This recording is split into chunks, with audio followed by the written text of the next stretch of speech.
Bayangkan, beberapa bulan terakhir harga mulai terasa naik, pelan tapi pasti. Sejak awal tahun 2026, terutama memasuki bulan Maret hingga April, harga minyak dunia melonjak tajam, bahkan sempat menembus di atas $100 per barel. Dalam beberapa skenario terburuk, harga ini bahkan diprediksi bisa menyentuh $150 per barel. Di saat yang sama, pasokan energi dunia terganggu besar-besaran. Lebih dari 10 juta barel minyak per hari sempat terdampak akibat konflik yang menghambat distribusi global. Bukan hanya itu, harga pupuk dunia naik hingga 50%, biaya energi melonjak, dan rantai pasok global mulai terguncang. Semua ini terjadi bukan tanpa sebab. Ada satu titik di dunia yang menjadi jalur utama distribusi energi global. Dan ketika jalur itu terganggu, dunia ikut merasakan dampaknya. Terjadi pemblokiran, terjadi serangan, bahkan lalu lintas kapal sempat turun drastis hingga hampir berhenti. Sebuah jalur sempit yang tiba-tiba menjadi pusat krisis global, dan dari sanalah gelombang kenaikan harga ini bermula. Dan ya, di mana lagi kalau bukan Selat Hormuz?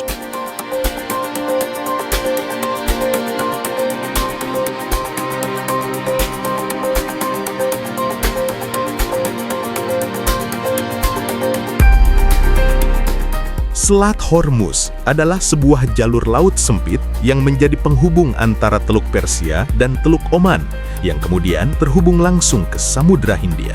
Secara geografis, selat ini terletak di kawasan Timur Tengah, diapit oleh Iran di bagian utara, serta Oman dan Uni Emirat Arab di bagian selatan. Secara sederhana, Selat Hormuz itu ibarat pintu, sedangkan Teluk Persia dan Teluk Oman adalah sebagai ruangannya. Jika dilihat dari ukurannya, Selat Hormuz tergolong sempit. Lebarnya sekitar 33 km pada titik tersempit, dengan panjang kurang lebih 150 hingga 160 km. Untuk membayangkannya, jarak ini kira-kira hanya sekitar 1,5 hingga 2 kali jarak antara Pulau Batam ke Singapura. Artinya, jika menyeberang dari Batam ke Singapura itu seperti sekali jalan, maka lebar Selat Hormuz hanya sekitar 2 kali penyeberangan dari Pulau Batam ke Singapura melalui jalur laut. Analogi ini menunjukkan bahwa selat ini sebenarnya sangat sempit untuk ukuran jalur laut internasional. Secara historis, Selat Hormuz sudah lama menjadi jalur penting. Sejak zaman kuno, kawasan ini telah digunakan sebagai rute perdagangan antara wilayah Asia dan Timur Tengah. Memasuki abad pertengahan, selat ini semakin ramai dilalui oleh pedagang dari berbagai bangsa, termasuk Arab dan Persia. Pada era kolonial, kekuatan Eropa seperti Portugis dan Inggris sempat berusaha menguasai jalur ini karena posisinya yang strategis. Memasuki abad ke-20, Selat Hormuz mulai memiliki peran yang jauh lebih besar dalam geopolitik global, terutama ketika kawasan Teluk Persia berkembang sebagai pusat energi dunia. Dalam konflik modern, selat ini sering menjadi titik ketegangan, bahkan beberapa kali muncul ancaman penutupan jalur sebagai bentuk tekanan politik. Peran paling penting Selat Hormuz saat ini adalah sebagai jalur utama distribusi minyak dunia. Hal ini terjadi karena letaknya yang menjadi satu-satunya akses laut dari Teluk Persia ke perairan terbuka. Negara-negara penghasil minyak besar seperti Arab Saudi, Iran, Irak, Kuwait, dan Uni Emirat Arab berada di sekitar Teluk Persia, sehingga jalur pengiriman utama mereka secara alami melewati selat ini. Negara-negara besar seperti Amerika Serikat, China, dan India sangat bergantung pada jalur ini karena kebutuhan energinya yang sangat besar. Industri, transportasi, dan aktivitas ekonomi mereka membutuhkan pasokan energi yang stabil dalam jumlah besar. Bayangkan dunia hari ini, semua bergerak cepat. Mobil, pesawat, kapal, pabrik, bahkan listrik di beberapa negara, semuanya masih bergantung pada satu hal, yaitu minyak. Minyak bukan sekedar bahan bakar. Minyak adalah inti dari perputaran roda ekonomi modern. Setiap hari, jutaan kendaraan melaju, pesawat terbang menghubungkan benua, kapal kontainer mengangkut barang lintas negara. Selain itu, harga minyak dari sana cenderung memiliki harga paling murah, sementara sebagian besar sumber energi tersebut berasal dari kawasan Teluk Persia. Sejak awal abad ke-20, tepatnya sekitar tahun 1908, penemuan ladang minyak besar pertama terjadi di Iran. Setelah itu, penemuan demi penemuan terus bermunculan di negara lain seperti Arab Saudi, Irak, Kuwait, dan Uni Emirat Arab. Memasuki pertengahan abad ke-20, terutama setelah tahun 1950-an, produksi minyak di kawasan ini mulai meledak besar-besaran. Dunia industri berkembang pesat dan negara-negara ini menjadi pusat energi global.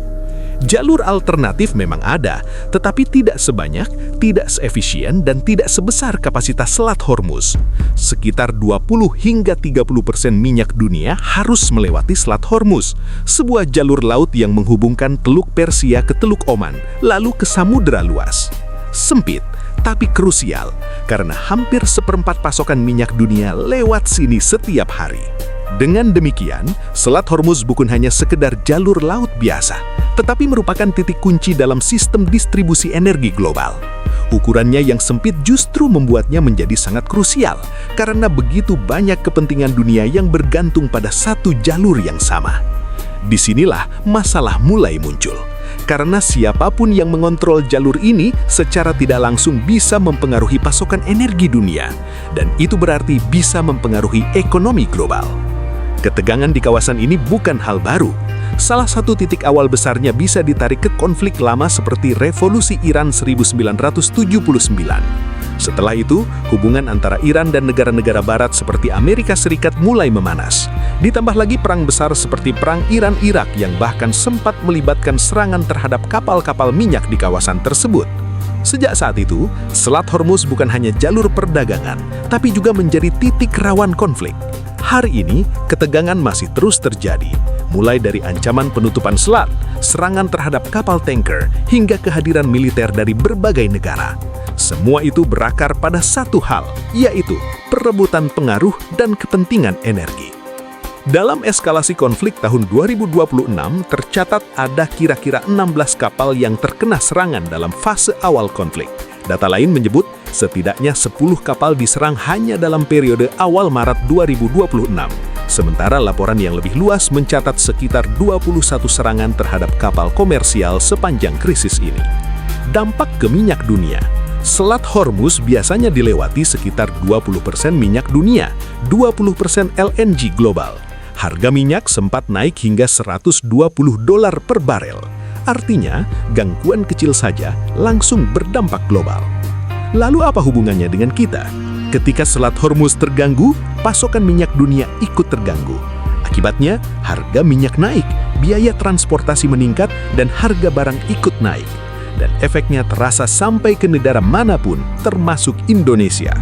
Jadi, sebuah jalur laut yang lebarnya tidak seberapa bisa mempengaruhi harga bensin yang kita beli, bahkan kondisi ekonomi global. Karena di dunia modern, siapa yang menguasai energi punya pengaruh besar terhadap dunia. And your prime minister was not there, as you know.